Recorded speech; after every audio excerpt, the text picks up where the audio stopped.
Nous avons dans ce journal un invité, Lassana Sakho, le directeur général de l'OFOR, c'est l'Office des forages ruraux.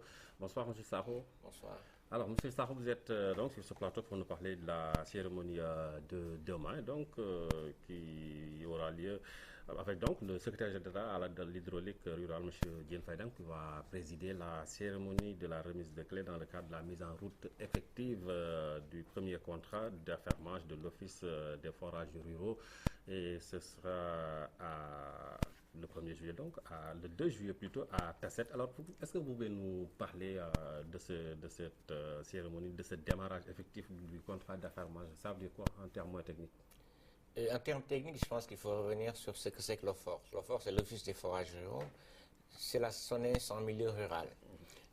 Ce qui va se passer demain, c'est le prélude à la fin d'une césure très importante entre le monde rural et le monde urbain, qui veut que les gens du monde urbain soient des privilégiés. Ce qui va se passer demain, c'est la fin de la souffrance du monde rural qui achète l'eau à un prix plus important, qui a des gros problèmes d'accessibilité d'eau, mais qui a surtout de gros problèmes de qualité. Ce que nous allons faire demain, nous allons confier la gestion d'un parc de forage à un privé. Je ne dois même pas dire à un privé, parce que quand les gens parlent de privatisation, ça a une connotation négative. Mais ce que nous allons faire demain, c'est que nous allons donner de l'eau potable à 300 000 personnes sur à peu près un réseau de 1000 km. Ces gens du monde rural qui tous les jours se plaignent sur la qualité de l'eau, se plaignent sur le prix, se plaignent sur la quantité du service, ces 300 000 personnes n'auront plus à se plaindre de ça. Ça, c'est uniquement ce qu'on va commencer. Et la prochaine étape maintenant, ce sera de passer à ce qu'on appelle la zone centre, qui est beaucoup plus importante et dans laquelle on a les régions de Kaolack, de Fatick, de Kaffrine, de Diourbel. Dans 3 mois, je pense qu'on va arriver à régler définitivement le problème d'accès à l'eau potable dans ces zones-là. Et ça, c'est simplement un début. Mais je pense que dans 2 ans, on en reparlera encore. On n'entendra plus jamais les gens parler de problème d'accès à l'eau potable. Et tout ça tourne autour d'une vision du gouvernement qui est actuellement en place. C'est la première fois, je dis bien c'est la première fois depuis les années 60 que les problèmes d'accès à l'eau potable dans le monde rural sont vraiment pris en charge par un gouvernement. Qu'est-ce qui se passait avant? La logique, c'était de dire dans le monde rural, donnons-leur de l'eau. Après, nous allons voir. Aujourd'hui, ce qui se passe, c'est que en mettant en place le privé, le gouvernement s'engage en réalité. Parce que ce privé qui vient, il est encadré en termes de qualité d'eau, en termes de continuité de service et surtout en termes de prix. On a 1500 forages au Sénégal, on a 1500 prix différents en réalité. C'est tout ça que nous voulons corriger. Et demain, j'ai dit, c'est vraiment le prélude pour une hydraulique rurale inclusive et surtout créatrice de valeur ajoutée. D'accord. Alors, avec ce privé-là, comment vous allez vous y prendre pour faire accéder à la population rurale, donc, pour leur amener l'eau potable? Parce que, bon, à vous entendre, à partir de demain, certains peuvent dire que c'est la fin de leur problème, mais qu'est-ce que vous allez faire? À quoi ils doivent s'attendre, les gens de l'intérieur? Ben, les gens qui sont dans la zone doivent s'attendre à une chose. D'abord, le prix du mètre cube d'eau va passer de 300 francs à 275 francs. Mais quelque chose de plus important, c'est qu'on va avoir de l'eau de qualité que nous allons donner à ces gens-là. Et troisième chose, c'est qu'on va assurer une continuité de service. Mais ces 300 000 personnes, c'est déjà un pas très important qu'on va dupliquer sur une grande échelle. C'est ça qui va se passer. Aujourd'hui, qu'est-ce qui se passe? Les forages sont gérés par ce qu'on appelle association d'usagers de forage, qui ont fait un travail très important, on va le reconnaître. Mais nous sommes arrivés à une limite où vous avez dans tout le nord du Sénégal, toute la vallée, aujourd'hui on a un développement très important de l'agrobusiness. Qui parle d'agrobusiness parle de pesticides, qui parle d'agrobusiness parle d'engrais. Vous allez dans le Kédougou, vous avez l'exploitation artisanale de l'or. Ça, on parle de mercure. Vous avez dans tout le centre du Sénégal où on entend parler de fluor, on entend parler de sel, etc.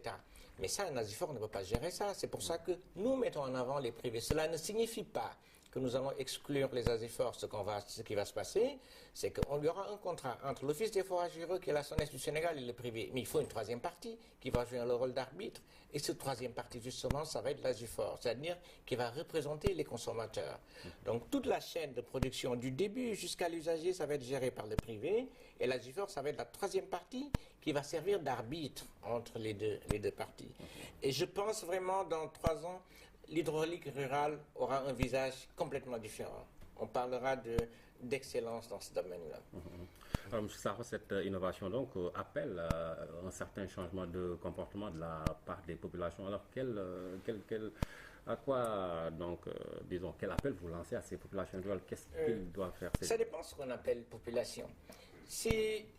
Vous savez, pour vous, avoir un robinet, c'est une banalité chez vous, mais c'est devenu un luxe dans le monde rural. Ce que nous voulons, c'est que tous ces gens qui sont dans le monde rural, moi je parle vraiment d'usagers, arrivent à avoir de l'eau potable. Le message fort que nous voulons faire passer, c'est que cette réforme, elle est venue à son heure. On ne doit plus, comme je vous ai dit tout à l'heure, on ne doit plus parler de Sénégalais du monde rural et de Sénégalais du monde urbain. Et c'est ça l'essence fondamentale de cette réforme. Ce qu'il faut qu'on sache, c'est que les difficultés d'hydraulique que nous avons dans le monde rural, ce sont des difficultés qui sont structurelles, elles ne sont pas conjoncturelles. Quand on parle de structurel, on parle de durée. Mais justement, notre défi à nous, c'est de résoudre sur un court terme des problèmes qui sont structurels. Et notre vision, c'est trois choses. C'est la qualité, c'est le prix et surtout l'accessibilité. Voilà donc trois aspects que ce nouveau projet, si vous permettez que je parle ainsi, donc va amener pour les populations rurales. On va rappeler, M. Sarr, donc l'événement, c'est jeudi 2 juillet à 11h à Tasset, donc avec le démarrage effectif du contrat d'affermage. C'est bien ça? Oui, c'est le démarrage effectif du contrat. J'aime pas parler d'affermage parce que quand je parle d'affermage, c'est ce que le communiqué dit. Oui, c'est un contrat d'affermage. On va dire contrat de partenariat, juste pour rappeler que la société à qui on va confier la gestion de ces forages dans cette zone, c'est un groupement, pas n'importe quel groupement, une entreprise sénégalaise, une entreprise rwandaise, mais surtout l'entreprise Aquanet, qui est leader dans la distribution de l'eau en Hollande. Donc c'est vraiment de grands capitaines d'industrie qui sont là. Et le simple objectif, rassurer les populations du monde rural. Merci M. Sarr, on ne va pas vous faire payer pour la publicité. Je rappelle donc à nos amis téléspectateurs que Lassana Sakho, il est directeur général de l'Office des forages ruraux. Il était l'invité de ce 20h. Merci encore. 47% de présence des femmes dans les conseils locaux selon l'UAL.